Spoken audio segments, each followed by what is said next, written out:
இங்கிலாந்துக்கு எதிராக நடந்துட்டு வர்ற 5 போட்டிகள் கொண்ட டெஸ்ட் கிரிக்கெட் தொடரோட முதல் போட்டியில தோல்வியை சந்திச்ச இந்தியா 2வது போட்டியில வின் பண்ணி தொடர சமன் செஞ்சிருக்காங்க.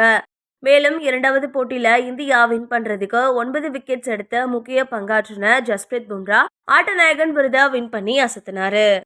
அதன் காரணமா ஐசிசி டெஸ்ட் பவுலர்ஸுக்கான தரவரிசையில நம்பர் 1 இடத்தை பிடிச்ச முதல் இந்திய வேகப்பந்து வீச்சாளர் அப்படின்ற சாதனையை பும்ரா படைச்சிருக்காரு.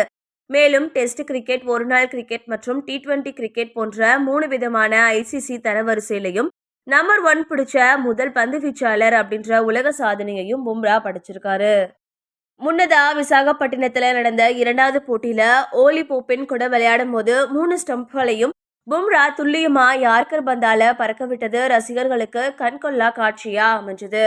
அதே மாதிரி அவரோட துல்லியமான யார்கர் பந்தோட வேகத்துக்கு ஈடு கொடுக்க முடியாத இங்கிலாந்து கேப்டன் பென் ஸ்டோக்ஸ் தன்னோட கையில் இருந்த பேட்டை கீழே போட்டுட்டு கிளீன் போல்ட் ஆகி நிராயுதபாணியா நின்னது ரசிகர்களை புல்லரிக்க வச்சது.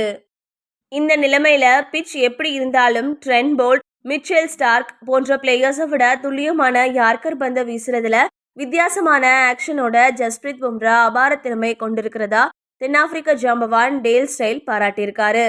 மேலும் தென்னாப்பிரிக்கா, ஆஸ்திரேலியா உள்ளிட்ட உலகத்தோட எல்லா நாடுகள்லையும் பும்ரா அசத்துறதா பாராட்டுற அவரு இது பத்தி என்ன பேசியிருக்காருன்னா, அவர் அற்புதமான பவுலர், அவர் வித்தியாசமான பவுலிங் ஆக்ஷனை கொண்டிருக்கிறதுல எனக்கு எந்த ஆச்சரியமும் இல்ல.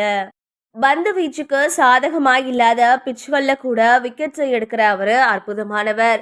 தற்போது டெஸ்ட் கிரிக்கெட்ல ஓடி வந்து விக்கெட்ஸை எடுக்கக்கூடிய யார்கர் பந்துகளை வீசுற தரமான பவுலர்ஸ் இருக்கிறதா எனக்கு தெரியல.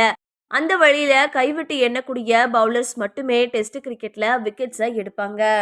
அதுல ட்ரெண்ட் போல்ட் ஒருத்தர், மிச்செல் ஸ்டார்க் இருக்கலாம், அதுல பும்ரா கண்டிப்பா இருப்பாரு.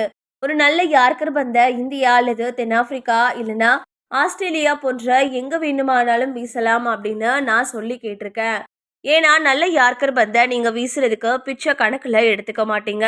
யார்கர் பந்துக்கும் பிச்சுக்கும் சம்மந்தம் இல்லை, அதை நீங்க வெளியில எடுத்துடுவீங்க.